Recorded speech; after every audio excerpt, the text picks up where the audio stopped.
Assalamualaikum warahmatullahi wabarakatuh. Para santri di seluruh penjuru negeri, khususnya santri pesantren modern Al-Amanah Joluwangi Sidoarjo, ayat yang mewajibkan puasa dimulai dengan kalimat ya ayyuhalladzina amanu.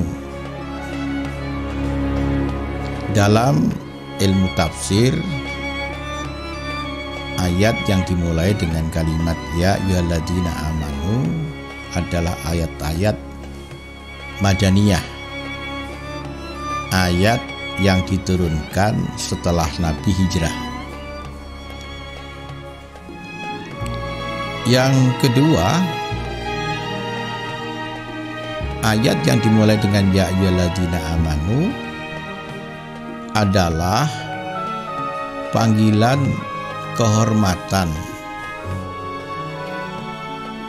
orang yang hatinya tergerak ketika ada panggilan itu,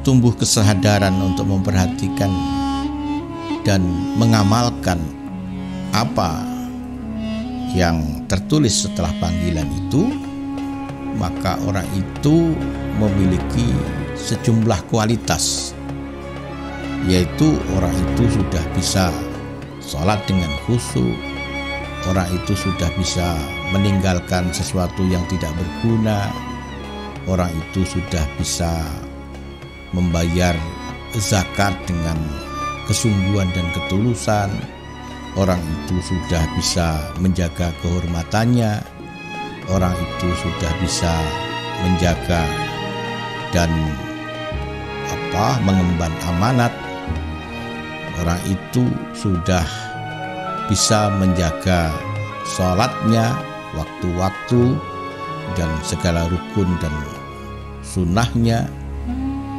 Inilah makna panggilan ya ayyuhalladzina amanu.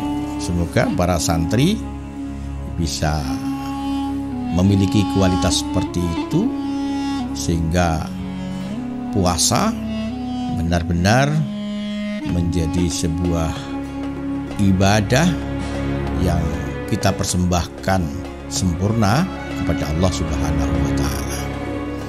Para santri, jangan lupa untuk subscribe dan bunyikan lonceng agar kami termotivasi untuk membuat vlog baru yang lebih berkualitas, dan sebarkan di medsos yang lain, Twitter, Instagram, dan Facebook. Kepada yang sudah subscribe, saya sampaikan terima kasih, dengan harapan semoga vlog-vlog yang kami buat dan muncul di gawai kalian menjadi vlog yang membangkitkan semangat untuk belajar riwayat hidup para ulama, para kiai, para walinya, para habaib, yang kesemuanya memang dirancang, didesain oleh Allah untuk menjadi orang yang kita teladani. Amin, Allahumma amin. Para santri, ada request dari netizen, dari salah satu dari antara kalian, mengapa saya pada bulan Ramadan ini ngevlog sejarah singkat para kiai dan para ulama. Sebagian besar adalah kiai pendiri pesantren-pesantren besar di Indonesia. Para santri, di dalam Al-Quran ada kalimat yang mengatakan bahwa di dalam diri Rasulullah itu ada contoh bagi orang yang menginginkan Allah dan kebahagiaan hari kiamat. Banyak contoh, banyak teladan yang membuat seseorang justru mencintai dunia dan makin menjauhkan diri kita dari Allah, makin membuat kita lupa tentang kehidupan akhirat.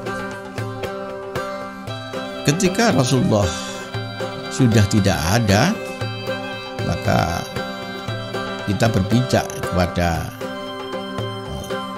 sabda bahwa pewaris Rasulullah adalah para ulama.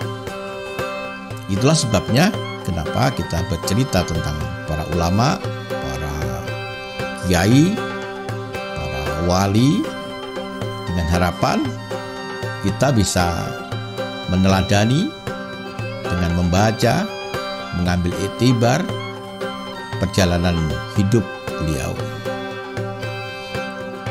Para santri, setelah kita sampaikan beberapa vlog, saya sendiri merasa perjalanan kita ini tidak seberat, tidak sesungguh-sungguh seperti yang pernah dialami oleh para kiai, para masyayikh, para wali yang sudah kita sampaikan.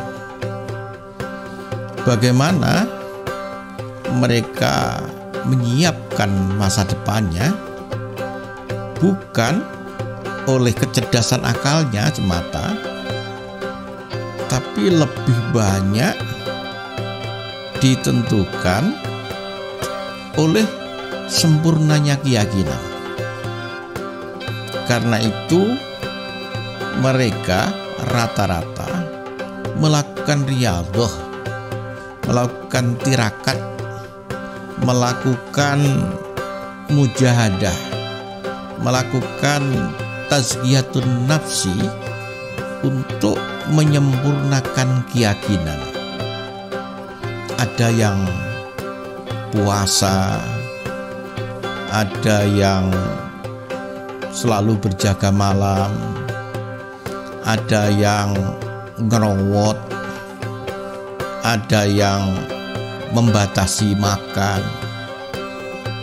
ada yang sengaja memendam dirinya dengan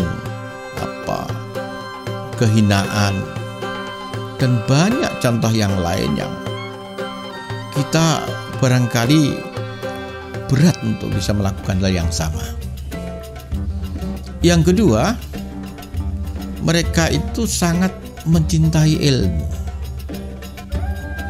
dan memuliakan guru-gurunya.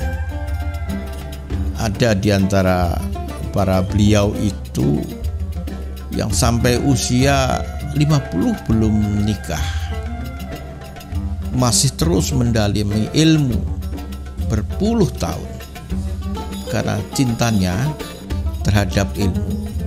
Mereka tidak cukup hanya tinggal di 1-2 pesantren. Mereka berkeliling dari satu pesantren ke pesantren yang lain, tidak sekedar untuk mendapatkan ilmu, tapi juga untuk mendapatkan keberkahan dari sang kiai. Yang ketiga, mereka sangat memuliakan para gurunya. Keinginan mereka belajar justru sering kalah dengan khidmat mereka kepada sang guru.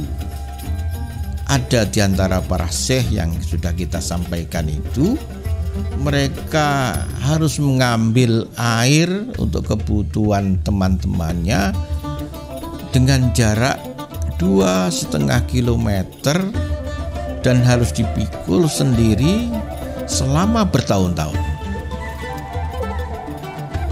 Ada di antara mereka yang makan sayur daun pace selama bertahun-tahun karena khidmah kepada sang guru. Dan banyak tokoh yang lain yang melakukan hal-hal yang sangat luar biasa. Yang keempat, mereka memiliki visi yang kuat sehingga sejak dini mereka sudah berani mengambil keputusan apa yang harus dilakukannya di kemudian hari. Misalnya mereka sudah berani, saya mondok saja. Dengan ilmu yang ada di pondok, saya yakin saya akan bisa menghiasi masa depan dengan prestasi. Dan terbukti mereka mampu membuat sejarah. Ada juga yang mereka sudah kuliah di jurusan kedokteran yang waktu itu masih langka. Kemudian harus pulang dan kemudian mondok. Dan hasilnya luar biasa. Di kemudian hari mereka juga berhasil membuat sejarah untuk dirinya dan mengantarkan putra-putrinya menjadi tokoh-tokoh yang sangat bermanfaat bagi masyarakat. Itulah sebabnya kenapa saya membuat vlog-vlog yang di dalamnya ada cerita kiai, ada cerita ulama, ada cerita masyayikh, ada cerita wali, dan tokoh-tokoh besar yang lain.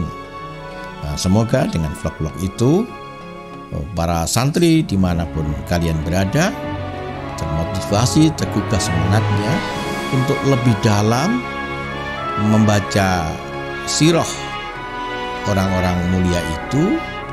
Moga-moga energi baik yang ada di dalam diri orang-orang mulia itu bisa kita teladani, bisa kita serap dan menjadikan kekuatan untuk diri kita, sehingga kita bisa melakukan hal yang sama di masa yang akan datang.